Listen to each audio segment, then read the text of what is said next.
자, 이제 다음 이슈로 넘어가 보도록 하겠습니다. 최근 이재명 정부가 추진 중인 공무원, 군인 관련 법 개정 문제를 중심으로 여러 가지 쟁점들 차분하게 좀 짚어보려고 합니다. 자, 76년 만에 공무원과 군인의 복종 의무 규정이 사라지게 됩니다. 그 대신 지휘 감독에 따를 의무로 바꾸겠다는 개정안을 내놨는데요. 핵심은 명령 거부권의 근거를 법률로 명시하겠다 이겁니다. 그런데 그 자리를 대신하게 될 새로운 조항들에는 정당한 명령에만 복종한다. 위법하다고 판단할 상당한 이유가 있으면 지시에 따르지 않을 수 있다. 이런 조항들이 들어가게 됩니다. 그러다 보니 공직사회와 군 내부에서는 이미 이거 기준이 없는 거 아니냐. 지휘체계가 무너질 수 있다. 이런 우려가 나오고 있는데요. 자, 먼저 이거 딱 봐도 좀 문제가 소지가 많아 보입니다. 이번 복종 의무 조항 폐지에 대해서 정부에서는 이미 대법원 판례도 위법한 명령을 거부할 수 있도록 인정해 왔다면서 대화와 토론에 기반한 민주적 행정문화 정착을 강조하고 있습니다. 하지만 정작 실무 현장에서는 이렇게 합법적 지시에 대해서도 불복한다거나 아니면 작전 지연, 행정 마비, 거기다 국가 안보 공백 가능성까지 다양한 우려의 목소리들이 나오고 있는데요. 이 입법 조치 좀 어떻게 보십니까? 일단 이 복종 의무 조항이라고 하는 게 짐짓 이 강제적 복종의 강요 조항으로 보이기도 하지만 한편으로는 이 행정에 있어서는 그 책임을 이제 고위공직에 부여하는 책임 구분 조항이라고도 좀 여겨지거든요. 왜 그러냐면 행정을 하면 어쨌든 그 말단의 어떤 주무관, 사무관까지 모두 책임을 질 수 없기 때문에 행정을 하면 고위공직자 내지는 더 나아가서는 선출직 공직자들이 책임을 지게 되어 있습니다. 그러니까 이제 복종 의무를 통해 가지고 많은 공무원들이 그것을 외피삼아 그러니까 보호를 하는 보호의 어떤 방어막 같은 거죠. 근데 이런 것들이 사라진다고 한다면 가뜩이나 지금 공직사회가 경직되어 왔다, 경직되어 있다라는 평가를 듣고 있는데 더욱 이렇게 뭔가 지방자치단체든 선거로서 계속 이 정권이 바뀌는 그런 상황에서 정치적 쟁점이 있는 뭐 행정이라든지 정책을 발현할 때 공무원들이 이거 나한테 책임이 오는 것 아니냐? 복종 의무가 있었었는데 이 복종 의무 조항이 없어지면 나를 방어해주는 방어막이 없어지겠지라고 하면서 더 소극적으로 임할 수 있는 부분이기 때문에 가뜩이나 경직되어 있는 공직을 더 경직시킬 수 있다는 우려가 첫 번째로 좀 드는 거고요. 두 번째는 역시나 전시 상황에 있는 어떤 군인들에 있어서 지휘관의 어떤 명령에 대해서 하부에 있는 부하 직원들, 부하 병사들이 뭐 이거 인권 때문에 나 뭐 나서지 않을래요, 내지는 참전하지 않을래요. 언제까지나 대화 타협으로 그렇게 전시 상황을 대비할 수 있는 건 아니잖아요. 뭐 적국 내지는 북한 내지는 다른 타국에서 적국에 도발이 들어왔는데 어떤 상대방을 공격하라는 지휘관의 명령에 따라서 그 부하 직원이 그걸 말을 듣지 않고 난 인권 때문에 안 할래요라 한다면 그게 위법한 명령 복종입니까? 아니면 아닙니까?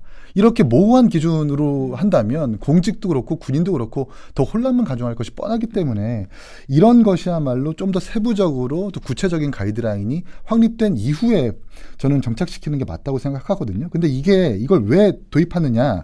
결국 이제 계엄에 대해서 우리는 반대했었던 정권이다라고 하는 것을 부각시키기 위해서 이렇게 무리수를 두는 것 같아요. 근데 결국 저는 이게 결과적으로 이 정권의 발목을 잡을 거라고 생각을 합니다. 지금 공무원 75만 명의 핸드폰 들여다보겠다고 하는데 그게 위법 부당한 지시는 확실한 거잖아요.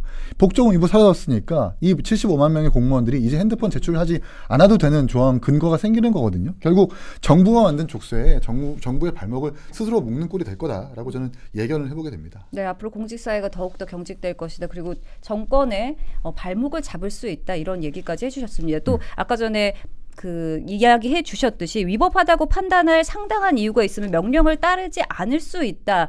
이것 때문에 이제 모호하다 이런 지적들이 나오고 있는 건데요. 이렇게 되면 좀 합법적인 지시까지 거부하게 되지 않을까 이런 우려도 나오는데 어떻게 보십니까? 그러니까 위법하다라고 하는 근거가 무엇이냐라는 게 가장 큰 쟁점이죠. 그러니까 본인들 공무원들이 생각했을 때 저건 위법한 것 같으니까 난 따르지 않아야지라고 주장할 수 있는 그 근거를 이제 본인들이 대야 된다라는 거 아니에요. 근데 공무원들이 무슨 법 전문가도 아니고, 그러니까 예를 들어서 우리가 하나만 예를 들어 봅시다. 4대강을 우리가 예를 들어 보자고요. 4대강 사업이 정치적으로 쟁점이 많은 사업 아닙니까? 사업이었잖아요. 근데 그걸 지금도 진행한다고 가정을 했을 때, 자, 정치적으로 굉장히 쟁점이 많습니다. 그러면 이 4대강 사업을 주관해야 되는 공무원들 입장에서는 반대 진영에서 저것은 위법이다, 뭐 이건 법률 위반이다 이런 식으로 몰아붙이기 시작하면은 이 지금 업무를 진행을 해야 되고 행정을 어떻게 보면 관철을 시켜야 되는 공무원들 입장에서는 헷갈릴 거 아닙니까? 이게 위법인지 아닌지. 그러면 그 사람들은 일단은 위법이라고 주장하는 사람들이 많으니까 그 기세에 눌려가지고 이거 위법인 것 같더라 일을 안 해버리게 되면은 결국은 목소리 큰 사람에 따라서 결국 행정도 거기에 발을 맞춰간다라는 것이고 아무도 책임을 안 지려고 하겠죠. 조금 논란이 될 것 같으면은 나는 이거는 위법하다고 생각해 이러면서 빠질 테고 나는 이거 안 할래 이러면서 빠지면 행정의 효율성은 완전히 사라지겠죠. 그러면 정말 행정은 경직될 대로 경직될 것이고 뭘 하나하나 하는 것마다 다 법리적인 판단을 받아야 될 겁니다. 다 가처분 신청해야 될 거고요. 가처분 신청해가지고 결과 나올 때까지도 행정은 돌아가지 않겠죠. 그럼 그 행정의 공백은 누가 채웁니까? 그러니까 그런 문제 이런 그 뒤에 발생할 수 있는 본인들이 이런 조치를 내렸을 때 그것으로 인해서 발생할 여러 가지 문제에 대해서 생각을 하지 않고 방금 이기인 사무총장님께서 지적을 잘 해주셨듯이 본인들이 지금 이 계엄 이후에 탄생한 정권이라는 그 정통성을 어떻게든 억지 부여하기 위해서 이런 거 만드는 거거든요. 근데 사실은 행정 조직이라는 건 공무원 조직이라는 것은 일반 사기업이 아니지 않습니까? 결국 행정이라는 것은 효율성이 굉장히 중요하고 상명하복이 중요합니다. 왜냐하면 어쨌든 공무원들이 내가 공직에서 일하는 것은 국가로부터 공무원 연금도 받고 그에 따른 혜택도 받으면서 일하는 것은 그런 것들을 하라고 그 일을 우리가 시키는 것이거든요. 이거 여기에 더해서 군도 마찬가지입니다. 우리가 군인들한테 위험한 업무를 시키고 어떻게 보면 그들한테 총을 주지 않습니까? 그러면 그들은 그런 총을 가지고 있는 것은 결국은 자의적인 판단으로 누구를 쏘고 누구를 쏘지 않을 것을 규정짓는 것이 아니라 명령 체계에 의해서 누구를 쏠지 어디를 공격할지 어디를 방어할지 이런 것들을 결정 내리라고 우리가 군이라는 조직을 만들고 상명하복 체계를 만든 거예요. 그렇죠. 그런데 여기에 대해서 중대장 자의적인 판단대로 야 오늘 공격은 많은 이런 피해가 발생할 것 같으니까 안 갈 거야. 혹은 뭐 이번 공격은 좀 위험하니까 안 갈 거야. 이래 버리면 군이 작전을 어떻게 수행을 합니까? 네. 다 안 하게 되죠. 왜냐하면 상관이 내리는 명령은 이건 위법하다라고 본인들이 스스로 인지하고 그것을 그렇게 주장을 해버리게 되면은 그러면 누가 명령을 내릴 수 있으며 그 명령을 집행할 사람들이 누가 있겠습니까? 그야말로 당나라 군대가 되는 거죠. 이런 식이면. 네, 안보 공백 우려까지 좀 짚어주셨습니다. 정말 걱정이 되는 상황인데요. 또 이 부분도 짚어봐야 할 것 같습니다. 이번 검찰 항소 포기 사태에 관해서 대장동 항소 포기 사태에 대해서 검사들의 이견 표명을 문제 삼아 놓고서 또 지금은 명령 거부권을 확대한다. 이 상황에 따라 원칙이 바뀌는 거 아니냐 이런 지적이 나오고 있는데요. 이런 정치적 이중성 논란은 좀 어떻게 보십니까? 그 전형적인 이제 자가당착인 거예요. 그러니까 검사들이 이 항소 포기야말로 사실은 위법한 사항 아닙니까? 지금 검찰 수뇌부가 결국은 민주당에 완전히 머리를 숙이고 법무부 장관 혹은 차관이 어떤 명령을 내리는지는 좀 더 우리가 구체적으로 앞으로 살펴봐야 되겠지만 어쨌든 항소 포기라는 그 결론을 내림에 있어서 검찰은 여기에 당연히 검찰 조직은 반발할 수밖에 없는 것이고 네. 왜 항소 포기를 하냐? 그럼에도 검찰 조직이 다 들고 일어나서 반발을 함에도 검찰 수뇌부가 결국은 이거를 법무부로부터의 어떤 모종의 이해관계 때문에 항소 포기를 한 거란 말이에요. 그렇다면 그 사람들이 왜 항소 포기를 했냐라고 주장하는 검사들의 그 개별적인 행동이라든가 집단적인 행동에 대해서는 위법한 행위를 수뇌부가 했기 때문에 그것에 대해서 비판을 하는 것인데 당연히 민주당이 지금 내놓는 규정대로라면은 그것은 그것대로 받아들여져야 되는 부분 아닙니까? 그런데 이거에 대해서는 일벌백계 하겠다, 여기 기강을 세우겠다라고 지금 철퇴를 들면서 또 본인들이 내놓고 있는 건 공무원들이 위법하다고 상당히 위법하다고 판단되는 경우에는 이행을 안 할 수 있다? 이거는 앞뒤가 안 맞는 거잖아요. 하나만 했으면 좋겠어요. 그러니까 검사들의 항소 포기 이견 다는 것 그 자체가 지금 이 정부가 바라는 그 맹목적인 복종을 하지 않는 그 상 아닌가요? 정확하게? 그렇죠. 그러니까 맹목적 복종을 요구하지 않고 대화와 타협으로 민주적 의사구조를 만든다라고 하는 거잖아요. 근데 이번에 검찰의 항소 포기라고 하는 게 일선 검사들이 이프로스 글을 올렸다는 건 아닙니까? 도대체 검찰총장님 왜 항소 포기까지 이르렀는지 그 과정을 설명해 주십시오라고 민주적으로 질문하고 공개된 게시판에서 자기 이름을 걸고 질문했다면 그거야말로 이 정부가 바라는 상이겠죠. 근데 여기서는 그냥 항명이고 부당한 결정이고 이 사람들을 징계해야 된다라고 하면서 한편에서는 계엄에 대해서 부각시키려고 복종 의무를 삭제한다라는 건 자가당착이고 이율배반이라는 평가를 있을 수밖에 없다라고 말씀드리고 싶어요. 네, 또 이것도 짚어봐야 될 것 같습니다. 아까 전에도 안보 공백에 대해서 말씀을 해주셨는데 군 관련 개정안에 적법한 명령이 아닌 정당한 명령이라는 표현이 들어가는데요. 이건 좀 어떻게 해석해야 됩니까? 그러니까 이게 모호하잖아요. 그러니까 우리는 지금 지휘관이라고 하는 그 어떤 직위라고 하는 것은 지휘 통제의 일사불란한 통솔 이런 책임을 맡고 있는 거지 않습니까? 그 일사불란한 통솔이라고 하는 게 전시 또는 도발이 왔었을 때 일개 병사들이 판단할 수 없는 것들이 되게 많아요. 그렇다고 한다면 자, 이 도발은 어떻게 대응해라고 하는 구체적인 지침을 줄 텐데 그때마다 민주적인 대화와 타협으로 의사결정을 할 거예요. 당장 포탄 날라오는데 저 이거 인권 때문에 못 쏘겠어요. 적국이 뭔가 살해될 수 있으니까 이건 살인행위라고 하면서 이건 정당한 판결, 정당한 복종입니까? 아니란 말이에요. 네. 이 사실 군대라고 하는 것은 합법적인 폭력 조직이기 때문에 어느 정도의 상명하복 그리고 복종이 필요한 곳입니다. 복종이라는 게 없으면은 일사불란해지지 않아요. 그건 결국 안보의 공백, 어떤 국방력과 바로 직결되는 문제이기 때문에 이런 부분이야말로 진짜 우리나라의 어떤 국방력을 완전히 좀 소멸시키거나 절멸시키려는 의도로 이어질 수 있다라고까지 저는 평가하고 싶습니다. 네. 국제 기준으로는 명백히 위법한 명령 거부라는 문구가 들어가 있다고 하는데 어떻게 좀 해석하십니까? 아니 예를 들어서 뭐 그 행정부라든가 그러니까 공무원 조직이라든가 군 내부에서 어떤 부당한 명령이 있었다, 적법하지 못한 절차라든가 지시가 있었다라는 것에 대한 감시와 견제는 행정부 안에서 이루어지는 것이 아니라 입법부가 합니다. 우리가 국정감사를 왜 합니까? 행정부가 지금 일을 제대로 하고 있는지 혹은 각 행정부 안에서 이루어진 그 지시사항이나 여러 가지 어떤 그 체계들이 잘 돌아가고 있는지 혹은 문제가 있으면 그런 문제는 왜 발생했는지 이런 것들을 들여다보려고 시시각각으로 행정부를 들여다보고 있는 거잖아요. 그 입법부가 국정감사 때마다 우리가 장관들 불러앉히고 차관들 불러앉혀놓고 그렇게 달달달 볶는 이유가 결국은 행정부가 제대로 정확한 지시 그리고 이제 그 적법한 명령 이런 것들 내리는지를 보려고 하는 거란 말이에요. 그 국정감사에 국방부에 대한 것도 들어갑니다. 그리고 결국은 그들이 그 안에서 그 조직 안에서는 사실상의 어떤 그 조직의 룰에 따라서 움직여야 되는 게 맞고요. 아니 그래야 조직이 돌아가죠. 다들 자기 멋대로 생각을 하고 자기의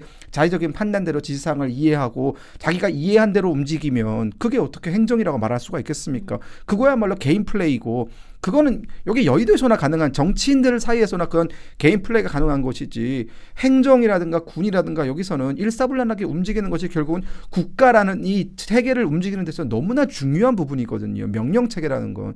근데 여기에 대해서 지금 계속 나오고 있는 단어가 정당한 뭐 이런 건데 아니, 정당한가 정당하지 못한가는 그걸 수행하는 사람들의 판단할 문제가 아닙니다. 그 위에 그래서 그 명령을 내리는 사람들이 결국은 책임을 지면 되는 문제예요. 저는 아까 이계삼 총장님 말씀이 되게 핵심을 집었다라는 생각이 드는 것이 결국은 뭐 이른바 말단지 공무원이라든가 혹은 손과 발이 되어서 명령을 이행해야 되는 사람들은 그걸 이행을 하면 됩니다. 그것에 대한 책임은 그들한테 묻지 않아요. 우리가 전투에서 졌다고 중대장한테 왜 전투에서 졌냐라고 우리가 묻지 않습니다. 그 작전을 세운 작전 사령관한테 그 작전이 어떻게 됐길래 전투에서 졌냐라고 물어보지. 그렇지 않습니까? 우리가 대대장 중대장한테 그 책임을 묻지 않는단 말이에요.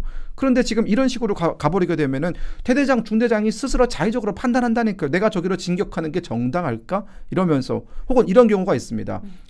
우리가 후퇴를 해요. 후퇴를 해야 되는데 A라는 부대가 남아가지고 끝까지 지켜야 되는 임무를 내립니다. 나머지 본대가 후퇴할 때까지 시간을 벌어라. 그러면 그 A라는 그 소부대는 엄청난 희생을 치르겠죠. 부대 전원이 다 죽을 수도 있습니다. 하지만 명령을 내려야 되는 입장에서는 그렇게 해야만 전체적인 작전이나 전쟁에서 승리할 수 있기 때문에 그런 명령을 내리는 겁니다. 안타깝죠, 내리는 쪽에서는. 네. 근데 그런 상황에서 그 A라는 부대가 이거는 우리 보고 다 죽으라는 소리 아니야. 그럼 난 이거 지키지 않을 거야라고 이탈을 해버리면은 전쟁이 패한다니까요. 일단 이 명령의 위법사항은 이미 군대 내에서 육해공에서 설치되어 있는 육군 본부 내지는 헌병, 군사법경찰리가 충분하게 검증하고 가려주고 있어요. 네. 근데 여기에서 국방부가 나서가지고 정당한 명령이라고 하면서 기준을 모호하게 만든다면 오히려 혼란을 주는 명분을 스스로 자초하게 되는 꼴이다. 굳이 그럴 필요가 없거든요. 이미 그 명령에 대해서 위법성은 충분히 자정작용을 통해서 가려지고 있으니 이런 명분을 제공할 이유가 없다라고 덧붙이고 싶습니다. 네, 지금 채팅창에서 국방부 장관이 방위 출신이라서 몰라서 그러는 거 아니냐 이런 의견도 주셨거든요. 방위 출신이군요. 아니 뭐 저는 방위 출신이 이 문제의 핵심은 아니라고 봐요. 방위 출신이어도 그분이 국방위원회에서 오랫동안 일을 했었고 간사도 했었기 때문에 저는 충분히 국방 관련된 전문성은 있다고 봅니다. 네. 그러니까 이런 뭐 그 사람의 출신이라든가 혹은 그 사람의 뭐 경력을 가지고 비판할 문제는 아닌데 결국은 이러한 말도 안 되는 논리와 이런 말도 안 되는 그런 법들이 왜 지속적으로 민주당에서 나오는지에 대해서 우리가 좀 비판을 좀 해야 돼요. 그러니까 결국 취지가 정치적이다라는 거예요. 그쵸. 계엄에 대해서 그 가담한 공무원들을 색출하자는 차원에서 복종 의무를 삭제하겠다라고 하는 건데 계엄은 사실 끝났고 내란도 이제 일어나지 않고 있는 거잖아요.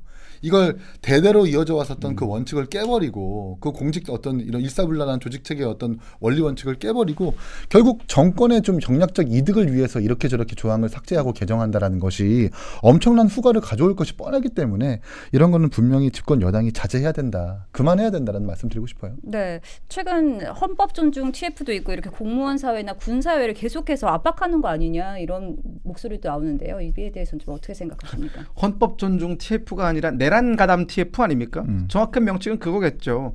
그러니까 지금 이른바 그들이 주장하는 내란이라는 것에 대해서 공무원들이 뭐 얼마나 관여를 했겠어요. 지금 재판을 나오는 거 보면은 윤석열 대통령조차도 이 계엄에 대해서 치밀하게 준비한 게 전혀 아니에요. 지금 어젠가요? 그 여인영 사령관. 네, 여인영 사령관, 그 방첩 사령관의 그 증언만 놓고 봐도 이게 계엄이라는 게 윤석열 대통령이 정말 오래전부터 내가 계엄을 해야지라고 생각을 해가지고 주도 세밀하게 준비한 게 전혀 아니라는 게 드러나고 있단 말입니다. 그만큼 이 계엄 사태에 가담했을 공무원 거의 전 없다고 봐요. 결국 대통령이 그 당일날 계엄을 해야겠다라고 혹은 당일 혹은 그 전 뭐 한 일주일이라도 그 전에 생각을 하고 주변 사람한테도 거의 알리지 않은, 심지어 신원식 당시 국방장관한테도 알리지 않은 상태에서 진행이 됐기 때문에 저는 대부분의 사람들이 몰랐을 거라고 보고 여기에 대해서 어쨌든 대통령 국군 통수권자가 계엄령을 내리는 것에 대해서 그 당시 상황에서 그건 그 사람들이 그 굉장히 긴박한 상황에서 이게 적법하지 않은지 따져볼 시간도 없었을 테고 그리고 아니 통수권자가 명령을 내리는데 그걸 명령을 이행을 안 하면 그것도 사실은 위법이거든요. 그렇기 때문에 그런 상황 속에서 움직인 걸 가지고 지금 문제 삼는 것은 저는 이건 그냥 이 기회를 틈타서 공무원 사회를 줄 세우게 하는 거다. 특히나 공무원 사회 안에서 민주당을 지지하지 않는 사람들을 솎아내기 위한 이른바 그런 어떻게 보면은 숙청 같은 거죠. 저는 그래서 이거는 말이 헌법 존중이지 결국은 민주당 존중 TF를 만들겠다라는 거예요. 네. 네, 이거는 오히려 공무원들이 이런 거에 대해서 들고 일어날 필요가 있죠. 공직사회에 대해서 자율성을 부과하지 않고 완전히 경직되게 민주당이 거의 뭐 죽으라고 하면 죽는 시능을 하는 그런 사람들을 만들겠다라는 건데 이게 뭐 북한하고 뭐가 다릅니까? 다 똑같은 거죠. 네, 헌법 존중 TF가 아니라 또 내란 가담 TF 아니냐 이렇게 볼 수도 있겠네요. 적극 동감하고요. 사실은 이제 복종 의무 사라진다고 하니까 현직 공무원들이 이 핸드폰 들여다보고 PC 제출하라고 하는 이 위법 부당한 지시를 결코 이행하지 않았으면 좋겠습니다. 그리고 이런 정치적 의도에 이 나라를 흔들겠다라고 하는 이 집권 여당과 어떤 정부는 꼭 반성하고 이제 중단했으면 좋겠다는 말씀을 거듭드립니다.